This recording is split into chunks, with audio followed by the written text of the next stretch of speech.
प्यारे बच्चों, मैं पवन सैनी। आज मैं अपनी ऑनलाइन क्लास कक्षा 12 फिजिक्स स्टार्टिंग करने जा रहा हूं, जो यूपी बोर्ड एग्ज़ाम के लिए स्पेशल रहने वाली है 2023 के लिए। तो मेरी वीडियो देखेंगे और फर्स्ट चैप्टर का आनंद लेंगे और मेरे चैनल के साथ जुड़ेंगे तो आप अपनी ऊंचाइयों को हासिल कर लेंगे। तो देखेंगे।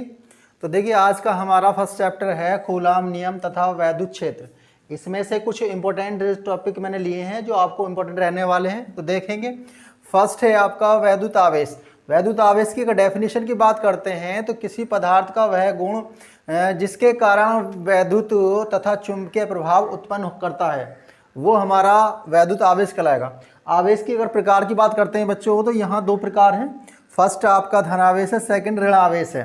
तो धन आवेश के लिए आपको मुख्य बातें ध्यान रखनी पड़ेंगी। फर्स्ट है सजातीय आवेश। सजातीय आवेश का मतलब आपके जो दोनों आवेश एक जैसे हों। मान लीजिए दोनों प्लस प्लस हैं और दोनों नेगेटिव नेगेटिव हैं, तो ऐसी कंडीशन में उनके बीच जो बल लगेगा वो आपका प्रतिकर्षण होगा। सेकंड कैटेगरी पे चलते हैं विजातीय आवेश। विजातीय का मतलब है अलग अलग आवेश, तो एक प्लस का होगा एक माइनस का होगा। दूसरी कैटेगरी ये हो सकती है कि माइनस का हो जाए एक प्लस का हो जाए, तो ऐसी समय उनके बीच जो लगने वाला बल होगा वो आकर्षण बल होगा। अगला है वैद्युत आवेश संरक्षण नियम। तो इसकी परिभाषा कहती है कि वैद्युत आवेश को न तो उत्पन्न किया जा सकता है और न ही नष्ट किया जा सकता है, जबकि उसका एक रूप से दूसरे रूप में बदलाव किया जा सकता है। अब मूल आवेश की बात करते हैं बच्चों यहाँ पे। तो इसके मूल आवेश जो है निम्न है। फर्स्ट है इलेक्ट्रॉन का आवेश। इलेक्ट्रॉन को आप जानते हैं स्मॉल ई से दिखाते हैं, इसलिए इस पर ऋण आवेश होता है। बात करते हैं इसकी वैल्यू की, तो ये होती है 1.6 गुणा 10⁻⁻19 कूलाम। सेकंड पर चलते हैं प्रोटॉन के आवेश की, तो प्लस ई से डिनोट करेंगे। और जहां इसके मान की बात है तो प्लस 1.6 गुणा 10⁻⁻19 कूलाम होता है। थर्ड चलते हैं अल्फा कण। अल्फा कण क्या होता है? प्रोटॉन का डबल आवेश रखता है, तो इसे डिनोट करते हैं 2e से, और इसकी जो वैल्यू होगी 2 गुणा 1.6 गुणा 10⁻⁻19 कूलाम। चलिए अगले टॉपिक पर जाते हैं बच्चों हम, कूलाम्स लॉ। तो कूलाम्स लॉ फर्स्ट है आपका। तो यहाँ इसकी डेफिनेशन के लिए सबसे पहले आपके इसको क्षेत्र को समझना पड़ेगा। तो यहाँ देखिए दो आवेश मैंने लिए हैं, Q1 है एक Q2 है। इन दोनों के बीच की अगर डिस्टेंस की बात करते हैं तो स्मॉल r है। अब इसकी परिभाषा देख ले हैं, तो फ्रांसीसी वैज्ञानिक कूलाम के अनुसार दो स्थिर बिंदु आवेशों, स्थिर का मतलब आपके रुके हुए हैं, के बीच लगने वाला आकर्षण बल होता है किसी वस्तु को अपनी ओर खींचना, तथा अथवा प्रतिकर्षण बल यानी कैपिटल F दोनों आवेशिकों की मात्राओं के गुणनफल के अनुपाती एवं उनके बीच की दूरी के वर्ग, दूरी r होती है और उसका वर्ग होता है r² के व्युत्क्रमानुपाती होता है। तो फर्स्ट कंडीशन उसने बताई थी कि बल जो है दोनों आवेशों के गुणनफल के अनुक्रमानुपाती, तो हमने Q1 Q2 कर लिया। सेकंड में उसने बोला था कि दूरी के वर्ग के व्युत्क्रमानुपाती बल, तो F व्युत्क्रमानुपाती हो गया 1/r²।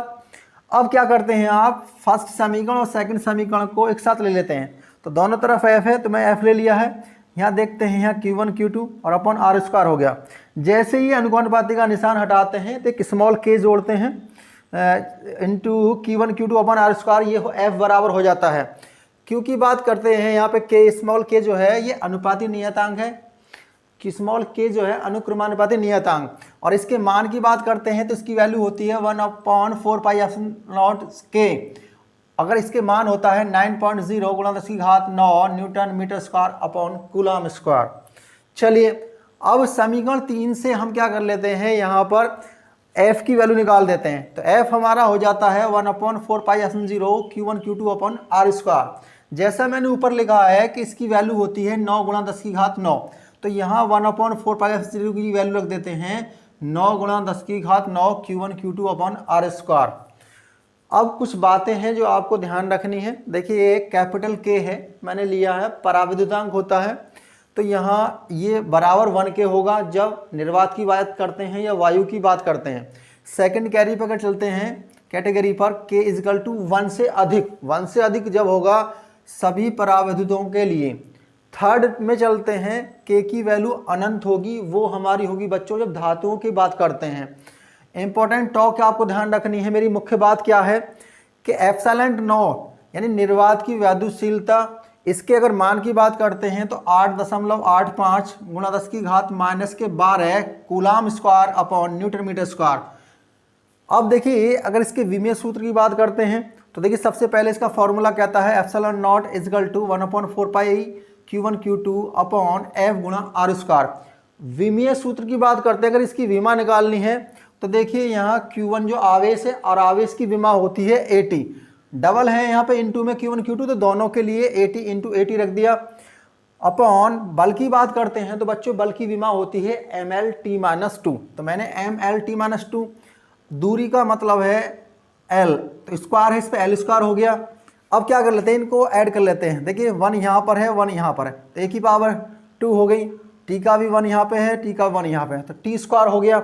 नीचे वाली कैटेगरी पे आते हैं, देखिए m 1 है, L देखिए यहाँ पर 1 है और यहाँ 2 है तो पावर 3 हो गई, यहाँ टी की -2 है, ये -2 है। अब क्या करते हैं डिनोमिनेटर को ऊपर ले जाएंगे तो m पॉजिटिव है ये नेगेटिव हो गया, L जो है आपका पॉजिटिव है ये भी नेगेटिव हो गया, T नेगेटिव है वो ये ऊपर जाके पॉजिटिव हो जाएगा, लेकिन ध्यान रखना है 2 ये पॉजिटिव 2 ऊपर वाले पॉजिटिव, तो कुल मिलाकर 4 पॉजिटिव हो जाएंगे तो T की पावर 4 गया और A स्क्वायर आपका है। तो अब बात कर लेते हैं बच्चों यहाँ पर वैद्युत क्षेत्र की। तो वैद्युत क्षेत्र किसी वैद्युत आवेश के चारों ओर का वह क्षेत्र जिसमें वह आकर्षण यानी अपनी ओर खींचना अथवा प्रतिकर्षण बल का अनुभव करता है। तो प्रतिकर्षण बल से मतलब है धकेलने से। दूसरी बात चलते हैं हम इसमें, तो वैद्युत क्षेत्र की तीव्रता। तो वैद्युत क्षेत्र में किसी बिंदु पर परीक्षण आवेश पर लगने वाले बल यानी F एवं परीक्षण आवेश यानी F और परीक्षण आवेश Q0 का रेशो वैद्युत क्षेत्र की तीव्रता कहलाता है। अर्थात हम कह सकते हैं कि E vector equal to F vector upon Q0। अगर यहाँ से हम बल की वैल्यू लौटाते हैं कूलाम्स के नियम से तो यहाँ F की वैल्यू हो जाएगी 1/4 पाई एप्सिलॉन 0 Q0। यहाँ हमने आवेश Q1 Q2 ना लेकर Q0 लिए हैं upon R square multiply Q0 से Q0 काट देंगे तो यहाँ हमारा E जो निकल कर आ जाता है 1/4 pi epsilon not Q upon R square. मात्रक की अगर बात करते हैं बच्चों यहाँ देखिए इस फार्मूले से आप मात्रक निकाल लेंगे।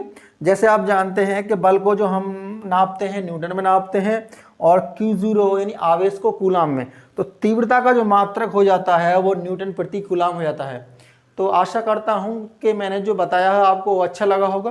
तो मेरे चैनल के साथ जुड़ें और आगे आने वाली वीडियो का मज़ा लेंगे। धन्यवाद।